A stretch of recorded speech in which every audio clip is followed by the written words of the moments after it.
এই মেয়ে, তুমি বিএনপি করো কেন, তুমি জামাত ইসলাম করো কেন, সব আওয়ামী লীগ হয়ে যাও, বলা যাবে? রাসূল সাল্লাল্লাহু আলাইহি ওয়াসাল্লাম খ্রিস্টানের সাথে বসতে পারে, ইহুদির সাথে বসে সনদ তৈরি করতে পারে, মদিনার সনদ।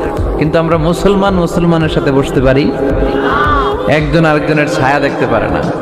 হিংসা, বিদ্বেষ, জেলাসি, অহংকার, ঠিক কিনা?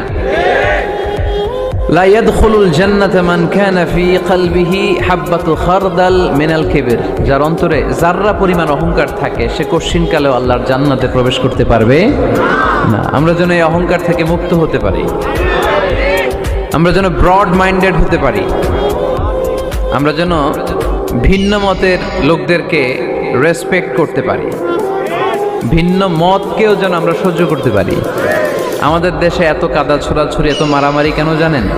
আমরা ভিন্ন মতকে দমন করতে চাই, ভিন্ন মতকে আমরা স্পেস দিতে চাই না, ফলেই এত ঠেলাঠেলি। এজন্য মতামত বিভিন্ন থাকবে। This is the beauty of Islam, unity in diversity.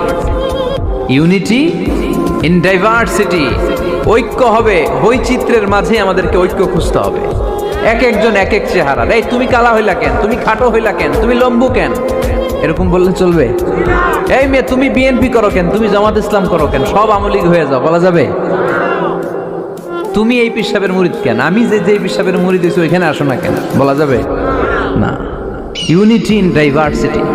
রাসূল সাল্লাল্লাহু আলাইহি ওয়াসাল্লাম ইহুদিদেরকে স্পেস দিয়েছেন, খ্রিস্টানদেরকে স্পেস দিয়েছেন। মনে রাখতে হবে, ঐক্য প্রক্রিয়ার নাম হচ্ছে, এটা এমন একটা প্রক্রিয়া যেখানে সবাই একই চিন্তা চেতনা পোষণ করবে এমনটা নয়, বরং এক একজনের এক এক চিন্তা, কিন্তু মৌলিক বিষয়ে সবাই এক। ইউনিটি ইন ডাইভার্সিটি, বৈচিত্র্যের মাঝে আমাদেরকে ঐক্য খুঁজতে হবে।